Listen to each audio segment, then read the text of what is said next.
Hero Allu అర్జున్ని arrest చేయడం చాలా బాధాకరం. అల్లు అర్జున్ గారు ఫ్యాన్గా ఈ విషయం తెలిసిన వెంటనే నాకు చాలా బాధ అనిపించిందండి. పుష్ప 2 బ్రహ్మాండమైన హిట్ అయిన సంగతి అందరికీ తెలుసు. దాన్ని తట్టుకోలేక ఇది అరెస్ట్ చేశారన్నది నా వ్యక్తిగతంగా అభిప్రాయం. ఎందుకంటే థియేటర్ దగ్గరికి చూడడానికి ఎంతోమంది వస్తారు, తొక్కిసలాట జరగడం, అక్కడ ఆవిడ చనిపోవడం చాలా బాధాకరం. కానీ ఆ రోజు ఆయన వచ్చారనేసి అరెస్ట్ చేయడం అన్నది అది సమంజసంగా లేదు. దీనికోసమే అరెస్ట్ చేయాలంటే పుష్కరాల్లో చంద్రబాబు నాయుడు గారి హయాంలో జరిగినప్పుడు 30 మంది చనిపోయారు. అప్పుడు చంద్రబాబు నాయుడు గారిని అరెస్ట్ చేయలేదు ఎందుకు? అలాగే చంద్రబాబు నాయుడు గారు ప్రతిపక్ష హోదాలో ప్రతిపక్ష నాయకుడిగా ఉన్నప్పుడు గుంటూరు జిల్లాలో 2 సభల్లో పెట్టారు. 11 మంది పైగా మరణించారు సభలకు వచ్చి. అప్పుడు చంద్రబాబు నాయుడు గారిని బాధ్యత వహిస్తూ ఆయన ఎందుకు అరెస్ట్ చేయలేదు? అలాగే లోకేష్ గారు పాదయాత్ర చేస్తూ తారకరత్న గారిని వస్తూ ఉంటే తారకరత్న గారు అందులో ఆ పాదయాత్రలో అందరిలో తొక్కిసినట్లు ఆయన చనిపోయిన విషయం మనందరికీ తెలుసు. మరి అప్పుడు తారకరత్న గారు చనిపోతే లోకేష్ గారిని ఎందుకు అరెస్ట్ చేయలేదు? ఎందుకంటే దీని అందరికీ మూలం ఏంటంటే ఈయన ఒక పాన్ ఇండియా అనడానికంటే ఇప్పుడు ఇంటర్నేషనల్ లెవెల్లో ఒక స్టార్ అయ్యారు. అది చూడలేక ఇక్కడ కొంతమంది హీరోలు ఇక్కడ బాధతో చేసిన పన్నాగంగా నేను అనుకుంటాను. ఎందుకంటే అప్పుడులో సుమన్ విషయంలో కూడా అంతే. అతను ఎంతో చొచ్చుకుపోతున్నాడు, సుమన్కి ఎంతో పేరు వస్తుంది అన్నప్పుడు కొంతమంది హీరోలు ఆయన్ని తొక్కాలనే ఉద్దేశంతో ఆయన మీద చాలా కేసులు పెట్టి ఆయన జైల్లో పెట్టించడం మనం చూసాం. అర్జున్ గారు పుష్ప 2 హిట్తో ఇంటర్నేషనల్ స్టార్ అయిపోయారు. ఇంటర్నేషనల్ స్టార్ అవడంతో ఎంతో గుర్తింపు వచ్చింది.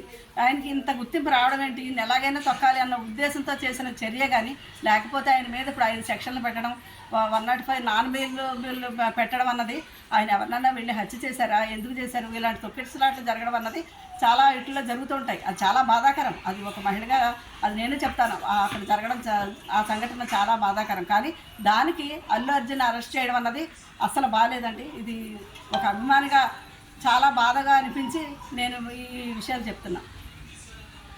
పుష్ప 2 రిలీజ్ రోజు మన షోలా సంధ్యా థియేటర్లో ఒక మహిళ చనిపోయింది కదా, ఎట్లా అంటావు? అంటే ఎవరు తప్పుతున్నట్టు అందాదా?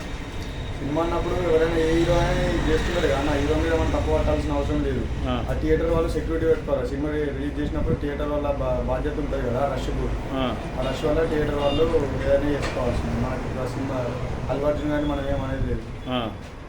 థియేటర్ సెక్యూరిటీ పెట్టుకుని ముందు సెక్యూరిటీ పెట్టుకుని ఉంటే ఎట్లయినా ఫేమ్ అయిన హీరో కాబట్టి రష్ ఎక్కువ ఉంటుంది, ఫ్యాన్స్ చాలా మంది వస్తారని అందరికి తెలుసు. సో అది సంజయ్ థియేటర్ వాళ్ళు సెక్యూరిటీ పెట్టుకోవాల్సింది. అల్లు అర్జున్ రావడం వల్ల అతను రావడం తప్పు కాదు, కానీ ఇన్ఫర్మేషన్ లేకుండా వచ్చిండు. సో పోలీస్ వాళ్ళు సెక్యూరిటీ అది లేకుండా వచ్చిండు కాబట్టి అది అల్లు అర్జున్ తప్పు. అట్లా రావడం తప్పు కాదు, ఇన్ఫర్మేషన్ లేకుండా రావడం తప్పు. మహిళ వచ్చింది కదా మామూలుగా. ఇప్పుడు ఫ్యామిలీస్ అంటే ఇప్పుడు ఆ నైట్ షోకి ఫ్యామిలీస్ రావాల్సిన అవసరం లేదు అంటే, ఎందుకంటే ఫ్యాన్స్ ఎక్కువ మంది వస్తారు కాబట్టి తొక్కిసలాట కాబట్టి ప్రజలు కూడా అది కూడా అర్థం చేసుకోవాలి. ఫ్యామిలీని ఏమంటే పొద్దున తీసుకెళ్ళాలి, మార్నింగ్ షోలో తీసుకెళ్తే అది బెటర్. నైట్ షో తీసుకోవడం వాళ్ళది కూడా అంటే ఇక అట్లా అనుకోరలే ఎవరు, కానీ అది జరిగిపోయింది. కాకపోతే తప్పు అయితే అల్లు అర్జున్. అది సెక్యూరిటీ లేకుండా ఏ ఇన్ఫర్మేషన్ రాకుండా తీసుకొచ్చి ఇవ్వడం వల్ల ఎంతైనా అల్లు అర్జున్ తప్పు. టీం గురించి చెప్పాలంటే మెయిన్గా థియేటర్ వాళ్ళు ప్రొడక్షన్ రిఫర్ చేసుకున్నారు, కానీ వాళ్ళు హీరో రావడం వల్ల అంతకు మించి జ్వరం వచ్చారు. దానివల్ల ఆ తొక్కిసలాటలో మహిళ చనిపోయింది. అసలు హీరో అల్లు అర్జున్ గారు ఆ టైంలో అక్కడికి రావాల్సిన అవసరం లేదు. ఎందుకంటే సినిమా సక్సెస్ అవుతుందని అందరికి తెలుసు కాబట్టి, ఆయన పెద్ద హీరో.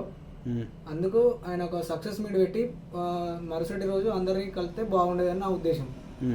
దీని వాస్తవాన్ని మాత్రం అల్లు అర్జున్ది కొంచెం తప్పు అక్కడికి రావడం ఆ రోజు నైట్ ప్రీమియర్ షోకు.